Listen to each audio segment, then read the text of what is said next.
Assalamualaikum warahmatullahi wabarakatuh. Bertemu lagi bersama saya Angelia Soehardini dalam mata pelajaran praktikum akuntansi lembaga atau instansi pemerintahan. Nah, kali ini saya akan memberikan materi tentang akuntansi persediaan satuan kerja. Kita lanjut ya materinya. Yang pertama yaitu klasifikasi persediaan.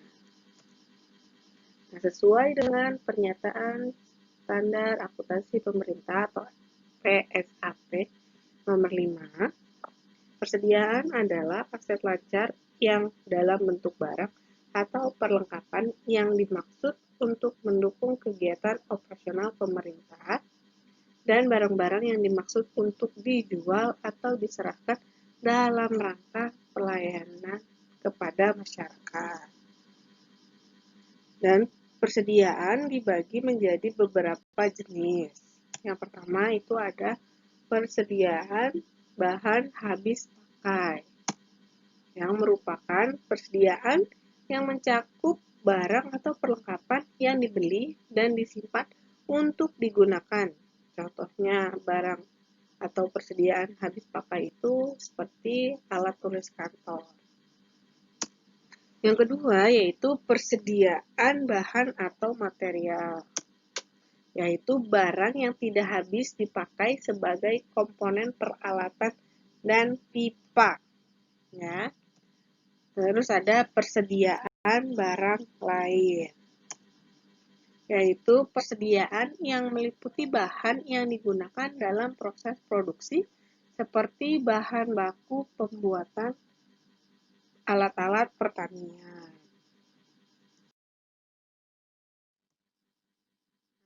Di sini ada bagan standar Peraturan Menteri Dalam Negeri Nomor 64 Tahun 2013 menunjukkan persediaan diklasifikasikan sebagai berikut. Ya, yang masuk dalam kategori persediaan barang habis pakai yaitu persediaan alat tulis kantor, persediaan dokumen atau administrasi kantor, persediaan alat listrik dan elektronik, ya, dan sampai ke persediaan isi tabung gas. Ya, bisa kalian lihat ya, contohnya apa aja di situ, ya kan? Nah, terus kalau persediaan bahan atau material itu seperti persediaan bahan baku bangunan, persediaan bahan atau bibit tanaman, gitu kan, sampai ke persediaan bahan makanan pokok. Nah, yang terakhir persediaan barang lainnya yaitu persediaan barang yang akan diberikan kepada pihak ketiga. Nah, yang kedua ada pengakuan persediaan. Sini ada pengakuan persediaan. Pengakuan persediaan diakui pada saat pertama, potensi manfaat ekonomi masa depan diperoleh pemerintah dan mempunyai nilai atau biaya yang dapat diukur dengan andal. Yang kedua, yaitu diterima atau hak kepemilikannya dapat dan atau kepenguasaannya dipindahkan.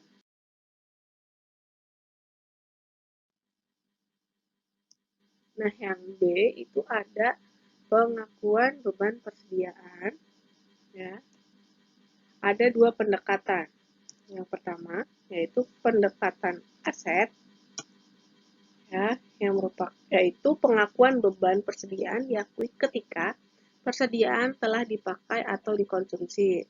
Pendekatan aset digunakan untuk persediaan-persediaan yang dimaksud menggunakannya untuk selama satu periode akuntansi atau untuk bermaksud berjaga-jaga. Contohnya itu antara lain adalah persediaan obat di rumah sakit dan persediaan di sekretariat SKPD. Kayak gitu. Nah, yang kedua yaitu pendekatan beban. Nah, pendekatan beban yaitu setiap pembelian barang akan langsung dicatat sebagai beban persediaan. Pendekatan beban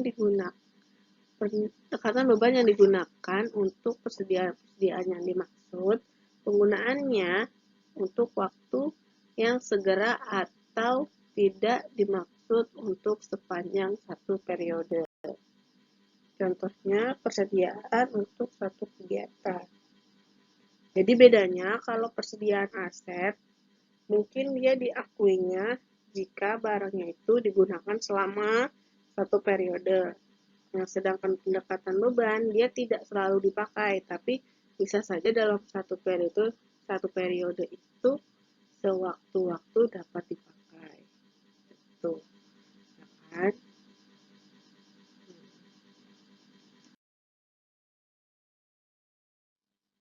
Nah, di sini ada contoh studi kasus 5. Oke, berikut ini transaksi persediaan yang terjadi di SKPD Dinas Pertanian Kabupaten Bersemi. Oke, pertama, pada tanggal 10 Januari 2018, Bendahara Pengeluaran SKPD Pertanian menggunakan uang persediaan untuk membeli alat tulis kantor senilai 350.000. Lalu ada perlengkapan kebersihan senilai 420.000. Terus isi ulang tabung gas senilai 490.000 dan kebutuhan dapur senilai 140.000.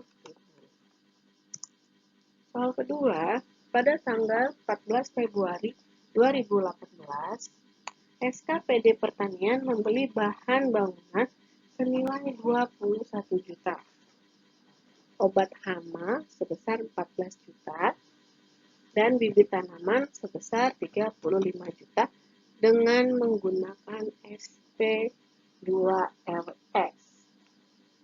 Soal nomor 3, pada tanggal 21 April 2018, pada akhir periode dilakukan perhitungan fisik persediaan dan ditemukan bahwa sisa bahan habis pakai sebesar 350.000 dan bahan material sebesar 10.500.000. Nah, berdasarkan transaksi tersebut, Anda diminta membuat jurnal A dengan pendekatan beban, B dengan menggunakan pendekatan aset. Coba kita lihat yang pendekatan beban dulu ya. Oke, ini di tanggal 10 Januari 2018. Oke, akunnya yang ada di debit adalah beban bahan habis pakai. Ya, dan yang dikredit adalah kas di bendahara pengeluaran sebesar 1.400.000. Tinggal di total aja ya. Tadi kan ada alat tulis, ada perlengkapan kebersihan, isi ulang gas, sama kebutuhan dapur. Nah, nominalnya kalian tambahin. Dijadikan satu karena itu masih masuk dalam bahan habis pakai. Seperti itu. Jadi jurnalnya cuma satu, beban habis pakai sama kas di bendahara pengeluaran.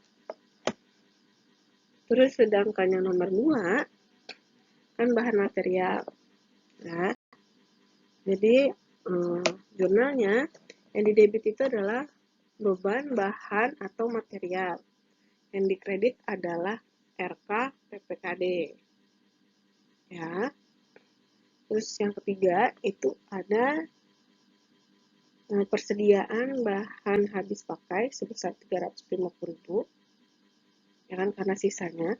Terus persediaan bahan material itu 10.500.000. Terus yang dikreditnya beban habis pakai sama beban bahan material. Karena ada penyesuaian ya di akhir periodenya. Nah, terus kenapa sih Bu tanggal 10 Januari sama tanggal 14 Februari yang dikreditnya nggak sama-sama kas bendahara pengeluaran atau sama-sama RKPPKD? Gini, kalau kas bendahara pengeluaran dia mengeluarkan uang dengan UP atau uang persediaan. Kalau dalam akuntansi komersial atau akuntansi keuangan, biasa juga disebut sebagai petty cash atau kas kecil. Ya, jadi kalau bisa biaya-biayanya kecil, biasanya pakai UP, uang persediaan. Jadi akunnya juga dia pakainya kas di bendahara pengeluaran. Nah, sedangkan kalau SP2LS itu kayak kas yang gede gitu, yang bank, dari bank langsung. Nah, dia nggak bisa pakai kas di bendahara pengeluaran. Jadi harus pakainya RKPPKD. Tuh, ya. Sampai sini kalau ada pertanyaan nanti tulis di komen. Terus kita lihat. Nah, ini adalah jurnal finansialnya. Terus, oh iya, ibu lupa. Kalau misalkan dalam pemerintahan, kalian bikin jurnal berarti harus dua. Jurnal finansial dan jurnal anggaran. Nah, tadi yang ibu baca itu adalah jurnal finansialnya. Nah, sedangkan jurnal anggarannya, ya, yang di debat itu ada beban bahan habis pakai, nominalnya sama 1.400.000. Terus yang dikredit itu ada perubahan SAR. Ya, nominalnya sama 1.400.000. Nah, kalau misalkan di kredit, yang tanggal 14, tadi tanggal 10, tanggal 14, dia beban bahan material sama perubahan SAR 70 juta. Terus tanggal 21 April tidak ada jurnal karena tidak ada atau tidak berubahnya kas di daerah. Karena dia nggak ada uangnya, cuma penyesuaiannya aja. Oke, kalau anggaran, ingat, kalau finansial berdasarkan basis akrual, sedangkan anggaran berdasarkan basis kas. Ingat ya, jangan lupa.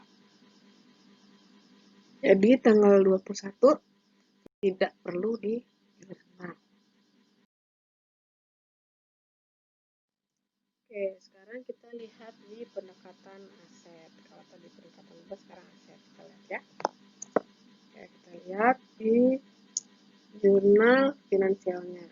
Oke, tanggal 10, ya, itu ada di debitnya beban bahan habis pakai sebesar 1.400.000 dan kas di bendahara pengeluaran sebesar 1.400.000. Sama ya, sama seperti tadi, nggak berubah. Terus yang kedua, di tanggal 14 itu ada persediaan bahan material sama RKPPKD. Nah, sama nih, sama tadi, nominalnya pun sama, 70 juta.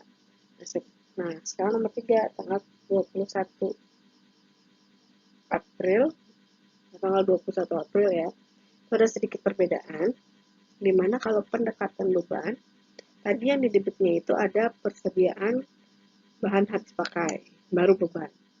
Ya kan? Baru beban habis pakai. Nah, kalau di pendekatan aset itu dibalik, bebannya yang di debit, persediaannya yang di kredit. Ya. Beban yang di debit, persediaan di kredit. Ya, kita tulis bebannya dulu. Beban bahan habis pakai di debit sama beban bahan material di debit. Baru persediaan bahan habis pakai dengan persediaan bahan material. Nah, angkanya juga berbeda ya. Kalau yang tadi di beban, itu ada, kalau yang itu adanya tadi 350.000 sama 10.500.000. Kok bisa Bu? Ya, kalau beban berarti dia menggunakan angka yang tersisa. Tadi di soalnya tersisanya berapa? Kan yang tersisa atau yang habis sisanya tuh ada 350.000 sama 10.500.000. Nah, sedangkan di pendekatan aset dia tidak pakai yang tersisa, tapi yang terpakai. Ngitungnya gimana? Sisanya kan kalau yang beban habis pakai ini yang habis pakainya, bahan habis pakai. Di sini kan ada bahan habis pakai itu totalnya 1.400.000. Sisanya 350. Jadi 1.400.000 kurang 350. Totalnya 1.050.000. Kayak gitu. Sama yang di bahan material juga. Kan di sini ada bahan materialnya berapa? 70 juta kan? Nah, Karena di sini 70 juta, terus sisanya berapa? 10 juta 500. Jadi 70 juta dikurang 10 juta 500. Sisanya 59 juta 500. Ya, ingat aja kalau pendekatannya beban, pakainya yang tersisa. Kalau pendekatan aset, berarti pakainya yang terpakai. Oke, coba kita lihat satu lagi jurnalnya, yaitu jurnal pelaksanaan anggaran. Kalau pelaksanaan anggarannya tidak ada perubahan, sama saja. Ya, karena dia yang untuk penyesuaiannya tidak di jurnal. Jadi sama, yang tanggal 10 beban bahan habis pakai sama perubahan sal dengan total 1.400.000. Kalau yang tanggal 14-nya beban bahan material sama perubahan sal. Totalnya 70 juta. Gitu.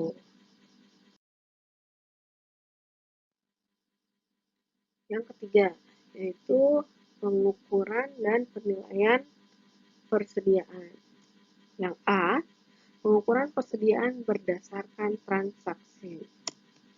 Nah, pengukuran persediaan berdasarkan transaksi itu sebagai berikut. Yang pertama ada biaya perolehan dengan pembelian, yang meliputi harga pembelian, biaya pengangkutan, biaya penanganan,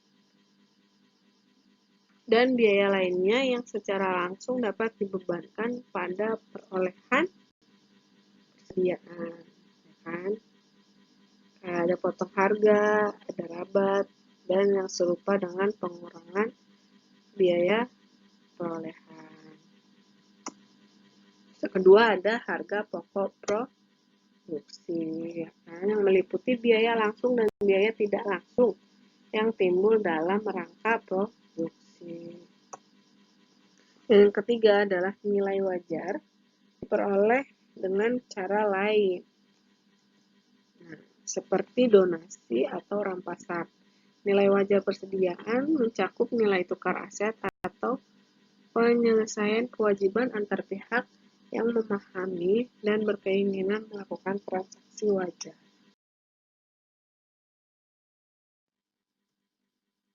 Nah, yang B itu ada penilaian persediaan. Nah, persediaan dapat dinilai dengan menggunakan satu, metode sistematis seperti FIFO atau rata-rata tertimbang. Nah, yang kedua yaitu harga pembelian terakhir pada setiap unit persediaan, nilainya tidak material dan bermacam-macam jenis. Barang persediaan yang memiliki nilai normal yang dimaksud untuk dijual seperti kita cukai dengan biaya perolehan terakhir.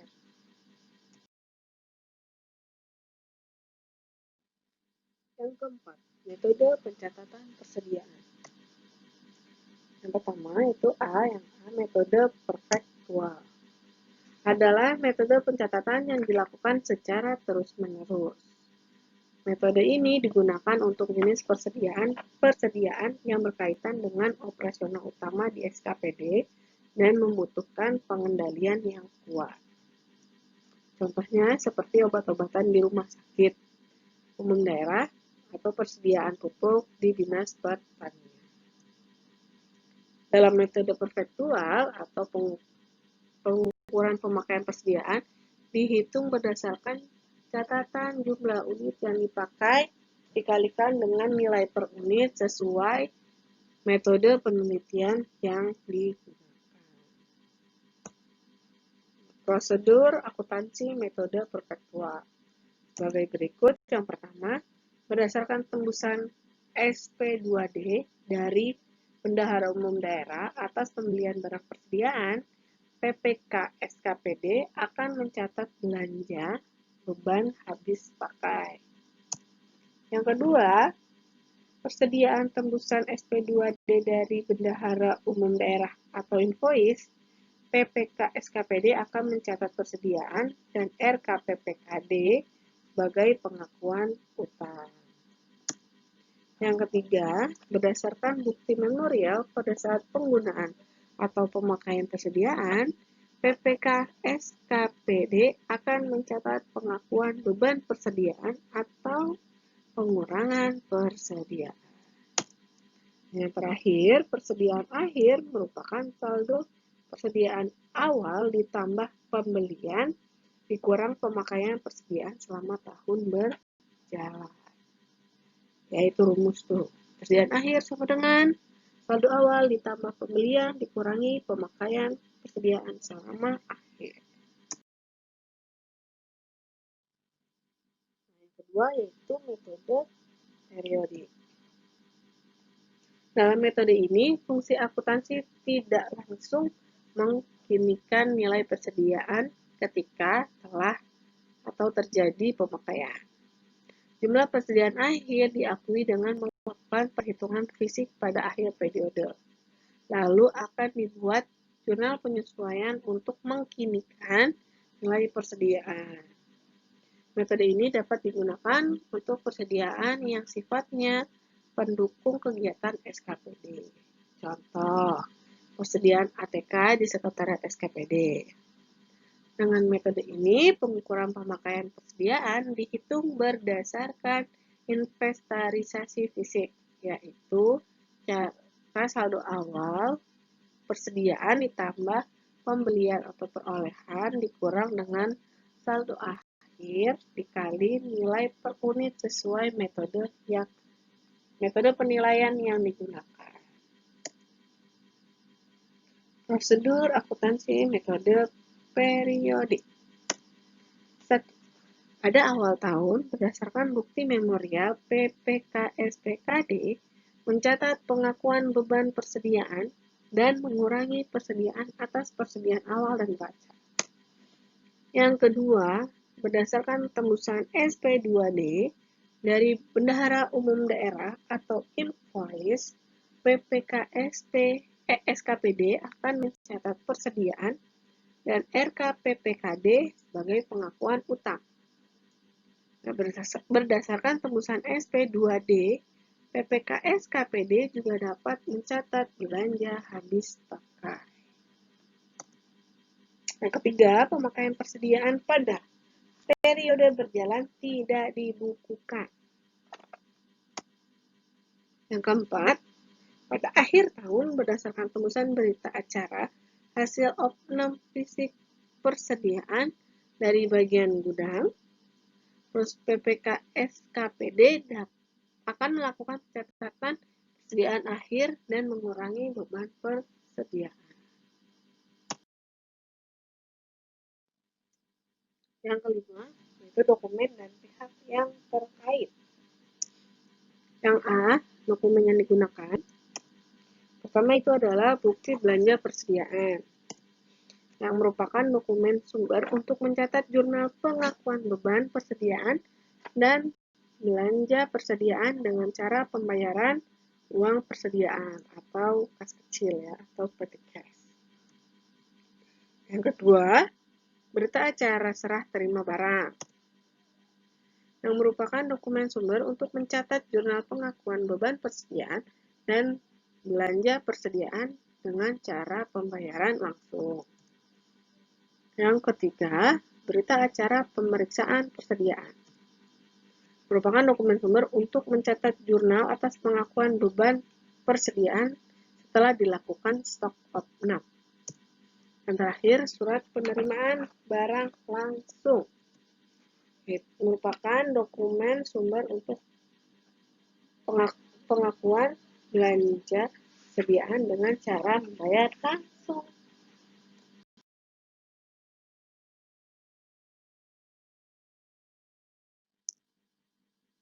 Dokumen dan pihak yang terkait. Nah, yang B berarti pihak yang terkait.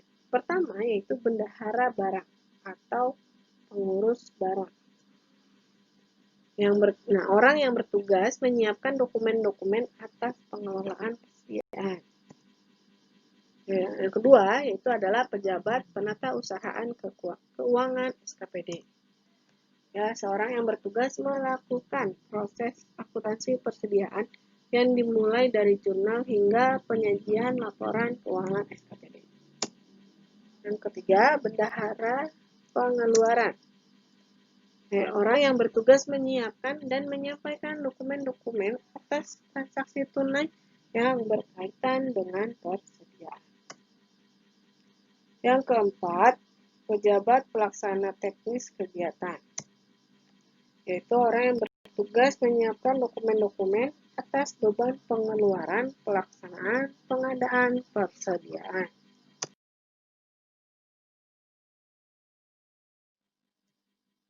Yang keenam adalah penyajian persediaan dalam neraca dan CLAK, catatan atas laporan keuangan. Penyajian persediaan dalam neraca dan CLAK atau CALEK dilakukan dengan cara A. Penyajian akun persediaan pemerintah daerah dalam neraca adalah pada kelompok aset lancar. Yang B. Pengungkapan atas persediaan pemerintah daerah dalam catatan atas laporan keuangan CLAK meliputi 1. Kebijakan akuntansi yang digunakan dalam pengukuran persediaan. 2.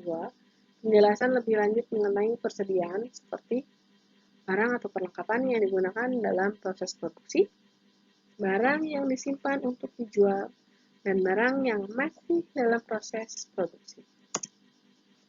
Yang ketiga, jenis, jumlah, dan nilai persediaan dalam kondisi rusak dan usang. Persediaan disajikan sebagai bagian dari aset lancar. Berikut adalah contoh penyajian persediaan dalam neraca pemerintah daerah. Ini bentuknya harusnya tegak lurus ya, atau dari atas sampai ke bawah, bukan kanan kiri karena keterbatasan media. Ibu menggunakan PowerPoint, jadi nggak bisa panjang atau nggak bisa tegak lurus sampai ke bawah. Jadi ibu potong jadi 2 biar kalian bisa paham dan ngerti neracanya. Kalian lihat nih di aset.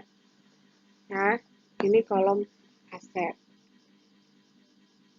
Itu ada aset lancar, ya ada kas daerah, kas bendahara pengeluaran, penerimaan, investasi jangka pendek, piutang, pajak, piutang retribusi, terus ada penyisihan piutang, ya kan, ada macam-macamnya.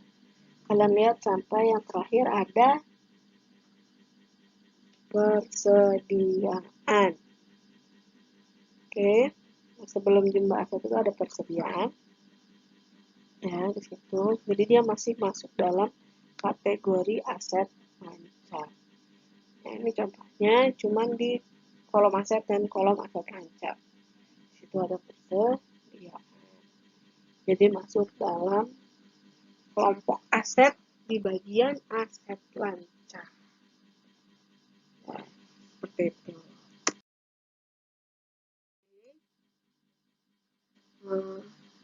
Cukup sekian materi yang dapat Ibu sampaikan. Ibu ucapkan mohon maaf jika ada kekurangan dalam penyampaian atau dalam isi materi. Ya. Dan Ibu mengucapkan terima kasih karena kalian sudah mau belajar bersama saya. Dan sampai jumpa di materi-materi berikutnya. Assalamualaikum warahmatullahi wabarakatuh.